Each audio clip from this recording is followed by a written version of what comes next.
इस स्वतंत्र भारत में बातें तो हम स्वतंत्रता की बहुत करते हैं, चाहे बात दंगे की हो, एनकाउंटर की हो, बलात्कार की हो या फिर हर रोज़ जो छेड़छाड़ की शिकार होने वाली महिलाओं की हो। ये सब भारत के आम दृश्य हैं।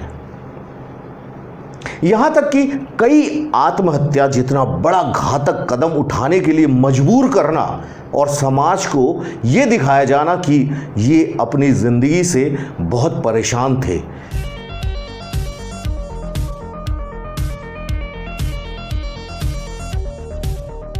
जब हमारा देश भारत अंग्रेजों के अधीन था, उस समय हर आदमी के जीवन का उद्देश्य भारत को अंग्रेजों की गुलामी से आज़ाद करने का था। तब उनके पास इसके अलावा और कुछ भी सोचने के लिए नहीं था। आज स्वतंत्र भारत का दृश्य कुछ और ही है।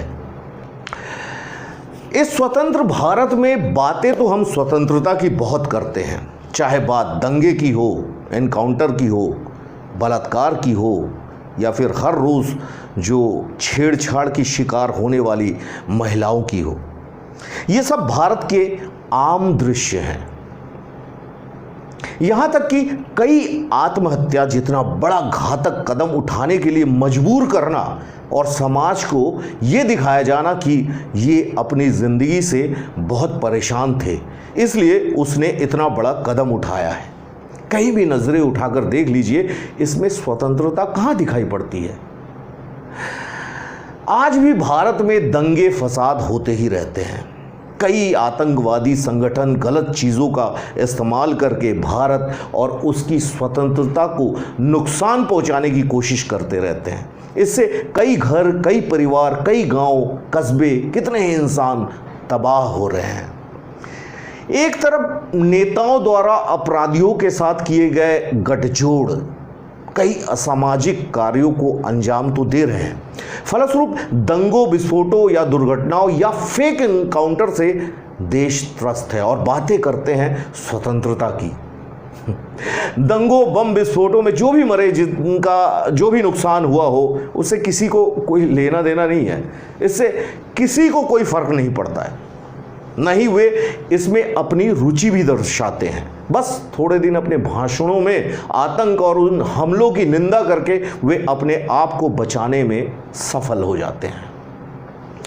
आज भी स्वतंत्र भारत पर एक प्रश्न चिन्ह लगा हुआ है। अगर सचमुच भारत देश स्वतंत्र है, आज़ाद है, तो फिर उस आज़ादी की, उस स्वतंत्रता की सही मायने में क्या परिभाषा होनी चाहिए, ये आम आदमी की सोच से परे है।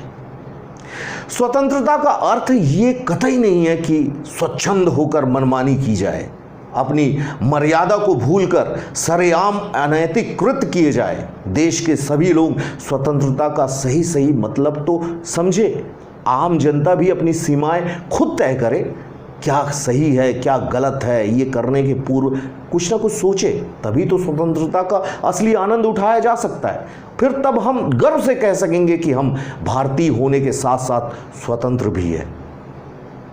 बस इतना ही। स्वतंत्र भारत के सभी लोगों को मेरा नमन। जय हिंद, जय भारत। मेरा भारत महान था और हमेशा रहेगा। जय हिंद।